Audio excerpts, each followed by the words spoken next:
Welcome to your source for research innovation news, insights, and commentary. Research Business Daily Report. We're sponsored today and all this week by Precision Opinion. For phone, Focus Plus, and online, the most trusted name in market research. Revelations about NSA surveillance of individuals' shared personal information coming from social media, emails, etc. has dominated headlines for a week. But you may remember that earlier this year, RBDR quoted observers who pointed out that consumers have been building increasingly sophisticated portraits of themselves for companies and free of charge for years. Victor Mayer-Schonberger, co-author of Big Data, a revolution that will transform how we live, work, and think, took a stab at what some of this means.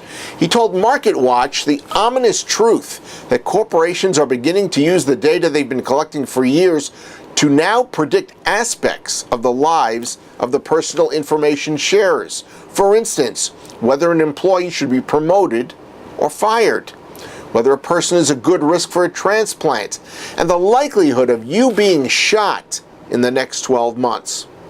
Concerned enough about this to back away from social media?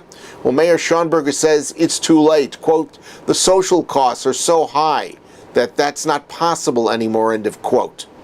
He also wondered how upset social media users may become at Google, Twitter, Facebook, etc. for having turned over requested information to the NSA, even though they had no legal recourse but to do so.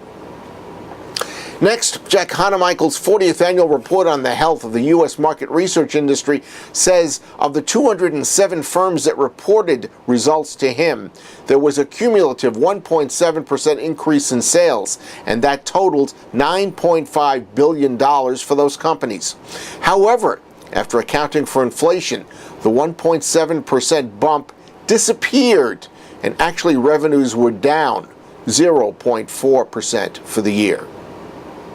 Finally, Neuroscience is one of the industry's very top new research tools, but do we know what it is best used for? And conversely, are there research opportunities that just don't fit with neuroscience? We asked Michelle Adams of Marketing Brainology what she's telling clients about those things. The challenge is this: how can we intersect what people are consciously telling us they're experiencing with what they're really doing in the unconscious state? Three things I want to address: why use it, how do we use it, and when not to use it. The primary question comes down to, what is the business problem to solve? How hard is that problem? How much is that problem impacting business revenue? On a risk-rigor spectrum, how much to be spent on the research depends on the problem to solve. If it's a high-risk problem to solve, we need to mix methodologies. Use traditional research and add the neuroscience piece to get to that hard piece that we've not been able to solve with other methods. Now, what are some of those harder problems, you might ask? Well, one is hedonic categories, guilty pleasures, where there's a lot of internal conflict with us human beings. Two, breaking habits and routines. We're all set in our ways, and breaking through and trying to get us to do something different with your products or communication is tough work.